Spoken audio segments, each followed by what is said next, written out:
Ramakrishna শরণম YouTube চ্যানেলে সকল রামকৃষ্ণ ভক্তমণ্ডলীকে স্বাগত। আজকের পাঠের বিষয়, পথে পড়ে থাকা কাউকে দেখে কখনো ফেলে যেতে নেই। মায়ের এই কথার তাৎপর্য কি?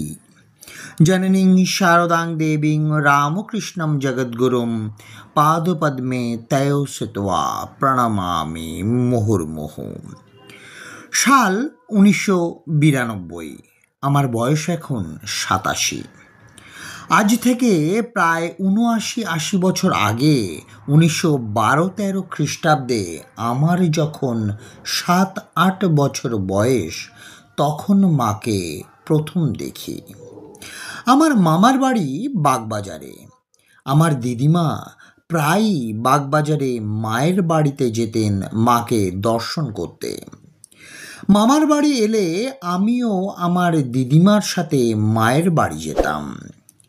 তারপর শ্রী শ্রী মা যতদিন জীবিত ছিলেন, মাঝে মাঝেই বাগবাজারে তাঁর দর্শন করে ধন্য হয়েছি। তখন বয়স অল্প, মায়ের মহিমা তো কিছুই বুঝতাম না। শুধু মাকে দেখলে, তার কথা শুনলেই প্রাণটা জুড়িয়ে যেত। আর মায়ের কাছে গেলেই সবসময় উপরি পাওনা ছিল মায়ের হাত ভর্তি প্রসাদ।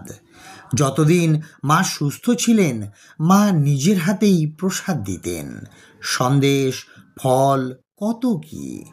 আমার দুটো ছোট হাতে সব ধরতো না। মায়ের মহিমা বুঝি আর না বুঝি, প্রসাদ তো বুঝতুম। মায়ের কাছে যাবার সময় ওই হাত ভর্তি প্রসাদের লোভও ছিল।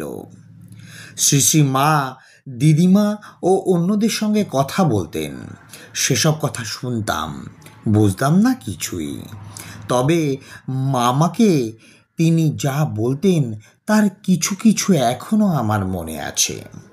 এখনও তার সেই উজ্জ্বল প্রসন্ন করুণাময়ী মূর্তি চোখের সামনে ভাসছে। মায়ের কথা ছিল খুব মিষ্টি।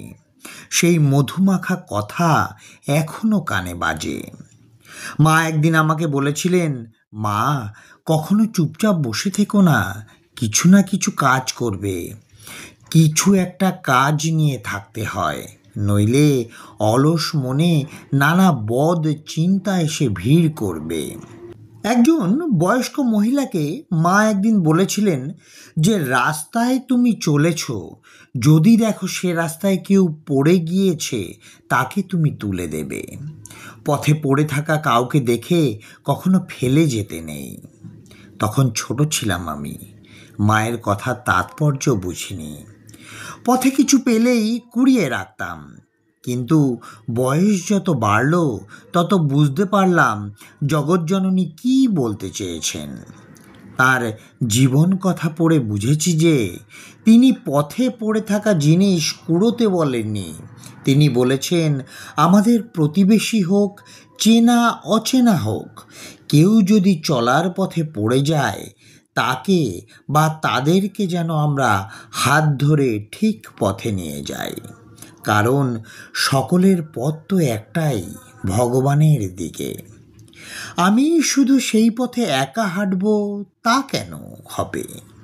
আমি অন্যদেরও, যারা পথভ্রষ্ট, তাদেরও আমার সাধ্যমতো টেনে তোলার চেষ্টা করব। এই আদর্শ তো মা তার নিজের জীবন দিয়েই দেখিয়ে গেলেন। পথে পড়ে থাকা কত পাপিতাপি আর্ত নরনারীকে দু হাতে পথ থেকে তুলে নিয়ে নিজের কোলে তিনি স্থান দিয়েছেন। ধন্য তারা, মায়ের সেই পথ কুড়োনো ছেলে মেয়ের দল। আজকের পাঠের তথ্যসূত্র, শ্রী শ্রী মায়ের পদপ্রান্তে শিবরানী সেন। জয় মা শারদা, জয় মা শারদা, জয় মা শারদা। জয় ঠাকুর রামকৃষ্ণ পরমহংসদেব, জয় স্বামী বিবেকানন্দ মহারাজ।